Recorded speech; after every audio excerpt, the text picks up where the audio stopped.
Okay, I want to zoom in on this so you can actually see the time, the date was 1:33 p.m., February the 6th, 2016, and you can see the ticket number, every single thing on there, authorization, my card number.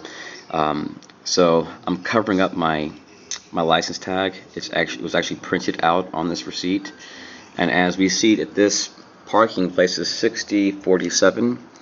And you can see right here, 6047 Sims Lot, and it comes up next to the police station. So I parked here.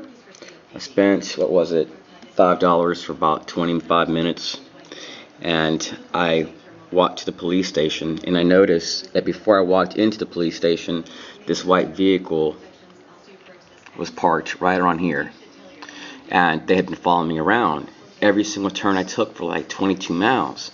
So my cell phone battery had died out. I didn't have my charger with me. I was like, look, officer, I need help. And it was an older gentleman in there. There was no other police officers. There was one cop. And I explained to him I need help, and he's like, why should I help you?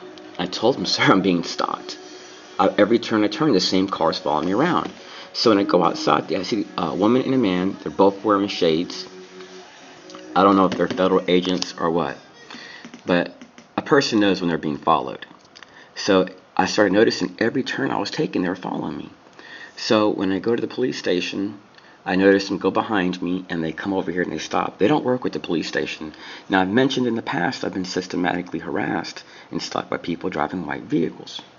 So I started having strange encounters after that. I decided to enroll into Cybertex to become a database administrator. I had to get a scholarship, and it was quite a bit, and I was going to get, like, my God, I think like almost 10 different certifications, IT certifications, which would help me to really make good money here in Austin. So I had these encounters where I was on my lunch break, where people would walk from this building across the street to where I'm at, wearing all black, and I just had mentioned to police that I was experiencing some harassment from a group called Citizens Corps, which wears black and white. So these people did not belong in this building, and would go up to the third floor where the school is at, and walk around, go in the bathroom, make all these little hissing noises and stuff, grunting sounds, and then they'd walk out, go downstairs to the first floor, then walk across the street. It was the craziest thing. So I had this student that would wear these white earphones and black shirt, the same black shirt every single day. It was the strangest thing. Would make all these smirky smiles, kind of like, kind of mock me and stuff. And what's strange is if you look at my video called FEMA Citizens Corps and Unconstitutional Treatment, and you look at their dress code, and I look at his dress code, it was the exact same.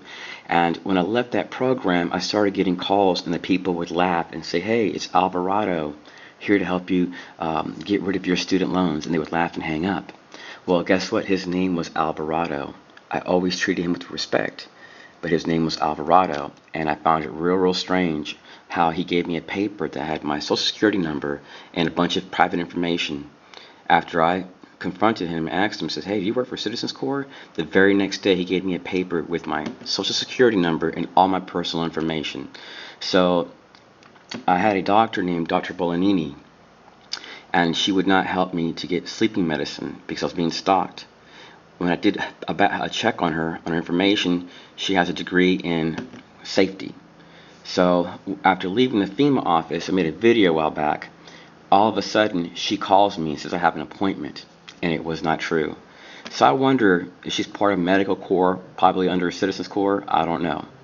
But I find it weird. So when I lost my scholarship, I was in a hopeless situation, so I went to this place called Goodwill Technical Center. I enrolled into this program, and prior to going there, I went to CVS to buy some water. And this guy starts whistling in my face, like about 13 inches. His wife says, don't do it. We're not here for that. And he does that. When I go to school, every time I say anything, this black guy would start whistling. And the teacher says, every time you answer a question right, I'm going to give you candy. So I answered almost every single question right. I never got one piece of candy, but he gave the other people candy, nonstop. Some of these people didn't know anything. So I found it real weird. I didn't care because I'm a grown man. I don't care about a little piece of candy. But anyways, I found it really weird. So the guy was acting, the whole thing was strange. But before I got into the program, some people in black and white clothes came into the building with no, you need a badge like to go in there. They actually issue you one so you can enter the building. And the guy that enrolled me into this program at the front office told me that these people are bothering him. When I went a month later to talk to him about it, he denies that he remembers anything. He doesn't know anything. Really, really strange. Now, let me go back. I could have sworn that lady was there, that I had a previous encounter with her at HEB, where she was getting behind me buying the same exact groceries as me. And I'm almost 100% sure it was the same person. When I went out of the store to get her tag, a black SUV blocked the parking lot, so I couldn't get her tag. So they waited for that car to move out. So after leaving that class, I did research and found out about this program right here. And since I have a PMP through another college, I figured, I would let you get training by someone that has a lot of credentials, get quality education, and it's a free program. So I get into this program, and I'm excited because each program is like $6,500, and it's like a month or two each class. So I thought, surely this will help me out. So I get into this program and found out that it's funded by the city mayor, and it's this building is owned by the city of Texas. So when I get into this program, I notice really, really strange activity. I don't know what her name is, and I apologize for this paper looking really crappy, but these are the people's names, and these are their phone numbers. And when I was in that class, she was the largest woman in the class, and I'm not trying to be rude. I hate to talk like that, but I'm just being frank. And she said that sometimes the community has to teach people a lesson, just out of the blue. And she said it right when no one was around, looking right at me. So then she was the biggest woman in the class, like the largest woman. Then the tallest woman, she was a white woman. I forgot her name. She kept, while the teacher was talking, she kept talking, and she would say strange stuff, like it can be my license tag from my car. And while he's talking, and she just looked right at me, and she would say, "Oh, you just left Goodwill, the program there. How did you like it?" And she would say it in a low-tone voice where other people wouldn't notice, right during class. So I find it so strange. Now, what's even more strange is that this teacher, one day I was in class, after 2 weeks, someone comes to the building and noticing people in black suits out in the front of the parking lot. They come in and they talk to the people in the school. All of a sudden, they come into the classroom and they say, "Hey, we need to do a background check on everyone in here." So an hour later, this teacher comes up and when there's break, and he says, "Hey, I have close ties to FEMA, DHS, and the U.S. Army." And I said, "Wow, that's really weird because I've been making videos about this stuff." So all of a sudden, he was treating me differently from everyone in the class. And the big girl that had mentioned in the past, she had stated that sometimes the community has to teach people a lesson, had told the teacher during class that her phone was being hacked, and I was trying to give them information on how they could protect their phone. And she said, "I think the person's a bitch." And it's out of the blue. The teacher said, "I agree." So they made it sound like they're talking about the hacker, but afterwards, when I talked to the teacher, he would not talk to me, and he would just look down at the ground. And she would too. So I knew something wasn't right. So I decided to leave the program because the environment was hostile. And I also noticed this guy, he had this really unique shirt. It was a U.S. Army shirt. I'd never seen anything like it. And I've seen a lot of U.S. Army shirts. When I leave the school, I noticed there was no one walking on the sidewalk. And for every first couple of blocks until I left the school, I've seen people wearing those same exact shirts. So I find it really, really interesting. So, I've mentioned experiencing street theater. Now, I've also received very, very strange letters with this eye, talking pretty much that I'm going to experience this harassment everywhere I go. And I've also been to the Human Rights Council. And after making that video called FEMA Citizens Court and Unconstitutional Treatment, I went and parked at the City Hall and went down the elevator, and I noticed the only person that wasn't there was an Asian person, so I'm assuming it's this guy. He wore this cheap black Hanes t-shirt, and what I find strange is that every member there was dressed immaculately, very, very nice. But he was wearing, when I got out of the elevator, he said, "Oh, I have a meeting." Then he walked back in, but he never went into the meeting. So I'm assuming that it's this person. Okay, my battery had died. So I think I mentioned in a previous clip that I went to talk to the Human Rights Council. I have a video about it on my YouTube channel, and I had called prior and called one of the board members. He told me what time to be there, mentioned that we allow citizens like 3 minutes to share something, mentioned my full name. I got there and was unable to talk to anyone.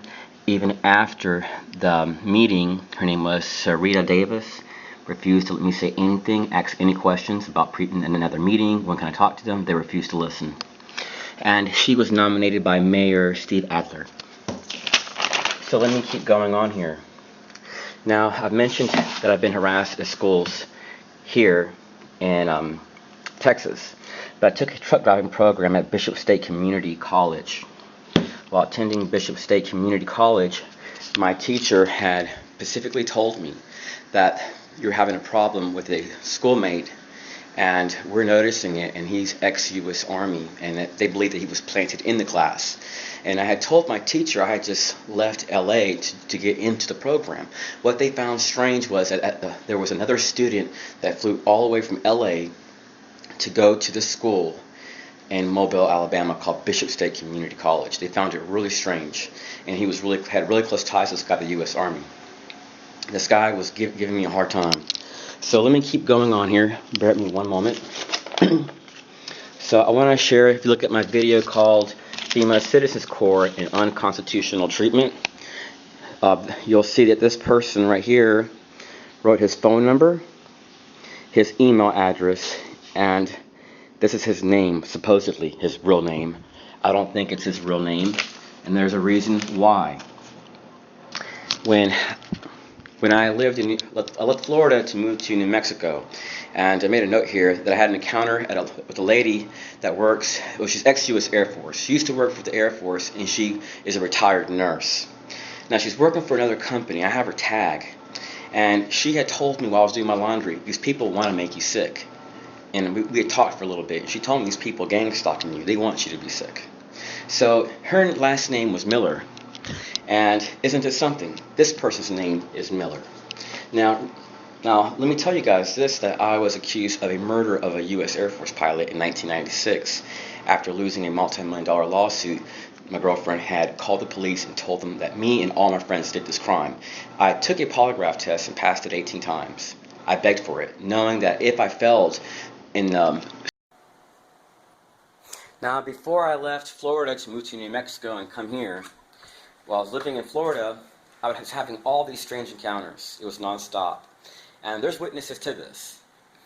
I had a couple times, it was numerous times, where a helicopter would come down, descend, and you would fly really low over the roof. One time in particular really struck a bell when I was doing prayer today. I was sitting on the side of the house, and I seen a military helicopter come down real low, so low the leaves were flying in my face, and there was trees all the way around. And I know that I live next to the largest Air Force base in America, but this is a residential neighborhood, and it's not on military property, military grounds. So I see this guy, and I see he had the Gatling gun, and I can see it go boom, boom, boom. You can hear the air pressure. No bullets were coming out of it. He was just playing. So the next day, I started finding unusual amounts of trash around my house. I looked around the whole neighborhood. I don't see that anywhere, but I see it around my house. I go out to a club that night, and I'm approached by firefighters, people in EMS, and one guy, he's a politician in Florida. I forgot what his position is, but he's a politician. So I'm in there, and we're talking.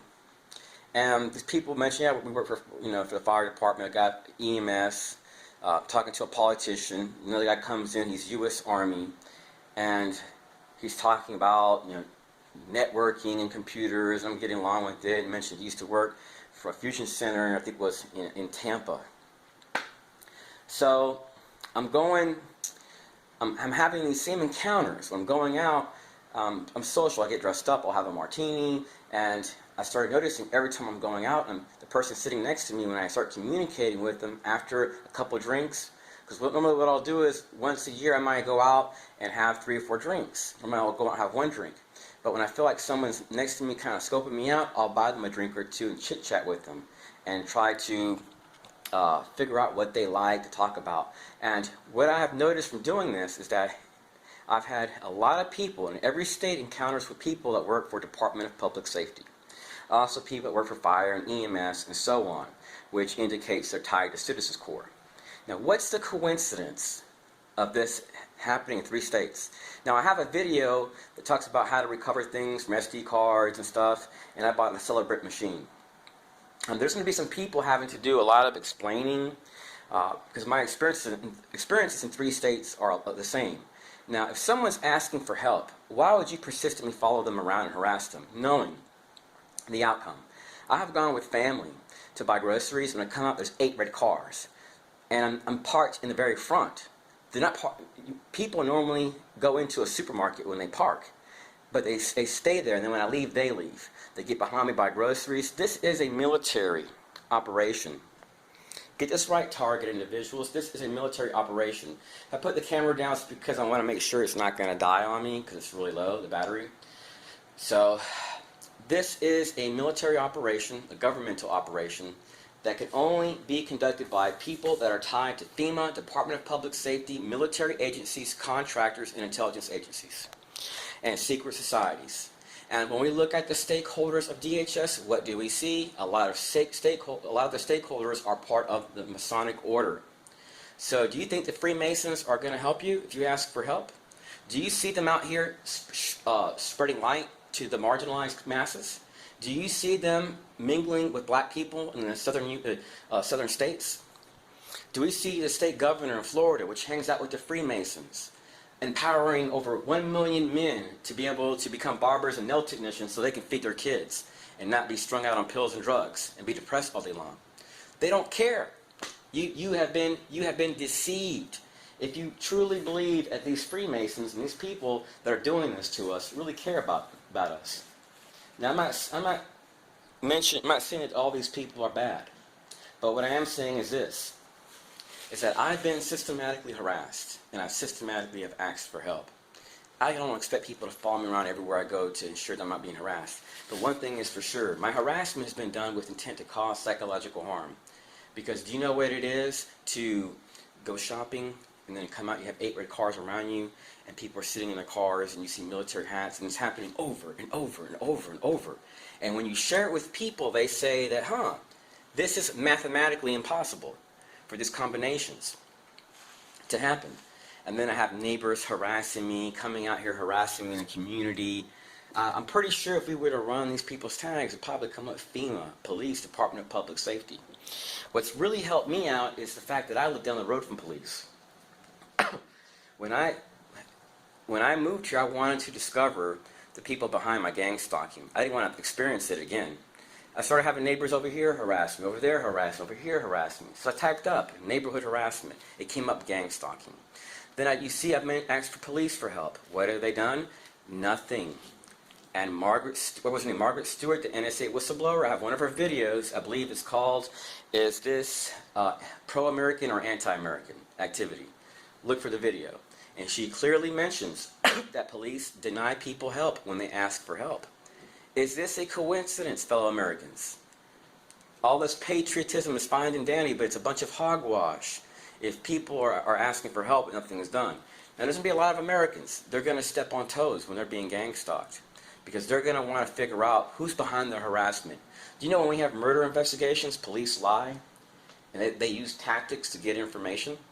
So I don't encourage people to lie, but I encourage people to investigate. Why isn't the police doing anything to help? Why are neighborhood watch groups harassing me? Why do I have pictures that show a lot of NASA bumper stickers parking next to my vehicle at a park where there's no one at, and it happens week after week? Why do I have radio ham operators parking next to me in large groups week after week, following me around town, fire, EMS, ICE black box, we call block watch? Then when I did research, it all ties to Citizens Corps and FEMA's stakeholders. If the police aren't doing this, then why would FEMA do this? Is this organization being ran by a bunch of liberals and feminists? So I thought about going to look for this director and doing some serious work, and 'cause I have some friends that have a security clearance, and finding out her name, her address, where she hangs out at and stuff, and hand her a cease to desist and record it and upload it on YouTube. I'm dead serious. I'm dead serious. But then I thought about it. Do I really want to give these people that much attention? Because they're out here stalking me. Do you see me out there confronting them? Do you see me out here raping, killing, murdering, selling drugs? If you were to put a camera 10 years and watch me, you would see that's not going on. If you look at my internet activity, you look at my YouTube page, you look at my playlist, you're going to see the type of women I like. I'm just like any other person. I want to wake up, I want to have sex, I want to eat food, I want to live a normal life. But this harassment is causing me trauma. If I harmed someone I don't know about, said something online that offended you, I'm sorry. If I offended an agency, I'm sorry. But you got to understand that everything I've done has been done to find out who's behind my harassment. If I don't own any weapons, and I swear I don't, if you have a voice stress analysis software, you can go ahead and turn it on. I'm going to go ahead and say this question. Do I own any guns? And my answer is no. I do not own any weapons at all, except I have a tiny little knife. That's about it, with a black and blue handle. But I don't normally carry it. But after being shot at, I have carried it sometimes because I'm scared I'm going to get shot. But it's nothing that's going to, do any harm because it's not even sharp. It's mostly just for cutting. When I have my beef jerky and stuff, I like to have it in small pieces. So it's pretty much all I wanted to share. Peace. Okay, my camera died. I apologize. So I'm using a different camera. So this lady that was in the U.S. Air Force told me these people wanted to drive me crazy. Before I moved to New Mexico, I lived in Florida. I took a class. It was at a school called Fort Walton Choice. The name has maybe changed now, but it's the same teachers, same place that it's always been. So I was taking a marine mechanic class, and the police were called in because me and another student were being threatened by. Actually, the only reason why the other student was threatening the classmate was because he was looking out for me, and the guy made a lot of threats towards me. So I go to Haney Vocational to go to a different school. I enrolled into the digital design program. I was denied school books. There's proof of this because I had received the Pell Grant because I had just got hit by an 18-wheeler and was trying to get back into the workforce. So I was denied school books from the Pell Grant, so I had to leave. So now I know all the money. Now, the whole class can tell you, there's a bunch of witnesses. They can actually testify that this person wore a U.S. Army shirt and was harassing me in class. Non-stop harassing me in the class. So I ended up going back to a school in Fort Walton. And this is prior. And I took a class on doing like medical administrative work. And this guy, he just left the Army, he starts talking about committing bombings and bombing cars and stuff and looking at me and nodding his head. It freaked me out. I was like, I've got to get out of here. So I ended up going to vocational rehabilitation because they provide free training for people that are injured. So I told them I was hit by an 18-wheeler at 70 miles per hour 2 times straight, back to back. And they told me we have a bricklaying class. It's $2,000 to sign up. When I walk out of there, I noticed there's a police station right next door. I took 20 steps and I was approached with a man that had about, I would say approximately 2.5 to 3 pounds of C4 explosives. Stated that this is C4 explosives, do you want it? So then I decided to go to the workforce. I report it to a police officer. He doesn't even write a report. He walks away from me. I contact the state. They told me that programs are free for people that are injured because they don't want people to be on welfare. And nothing was done. So prior to this, when I was accused of that murder of that U.S. Air Force pilot, I was placed in an immigration dormitory when I'm a U.S. citizen. I'm not from Mexico. All my family is they've taken bullets for this country. I've lived in the United States my whole entire life. Before DHS, we had what was called ICE, I think it was called. It was immigration, was ran under Department of Justice. And when I was interrogated for this homicide, this U.S. Air Force pilot, I was placed in a dorm ran by Department of Justice. Department of Justice ran immigration before DHS did. So the police stated, when I told them that I did not commit that murder, and I was going to take a polygraph, that had to mess with them really bad, because the guy that was the investigator for that homicide was someone that my father had actually sued when I was a kid, because my dad had went to, it's a long story, but anyways, and I guess that guy had lost rank. So afterwards, I had a lot of strange encounters with a lot of people that were Freemasons. Anyways, I was placed in an immigration dormitory, and I don't know if you could see it, but I had thousands and thousands. I mean thousands. Let me go outside so that way you can see it. When they had the police had actually told people during the investigation, I guess, to psych me out, and they would say, "Hey, Robert said that you did the murder." Then they would say, "Oh, he did it." Then my friend would say he did it because they knew that there was like $200,000 they were going to give away. So I never snitched on no one. So when they took me to jail, I said, "Look, I want to be in protective custody because these people are pretty much the mob." that were all accused. There was people, like when I was a kid, some of these people were people I really didn't deal with a lot, but I knew that they were dangerous. So I was in a very deadly situation, and I told the police, "Look, I want to be in protective custody." One night they called me out, the police come and take me in chains to, it's called the Bay County Annex. I told them before I was placed in that dorm, "Don't put me in there or I'm probably not going to make it out."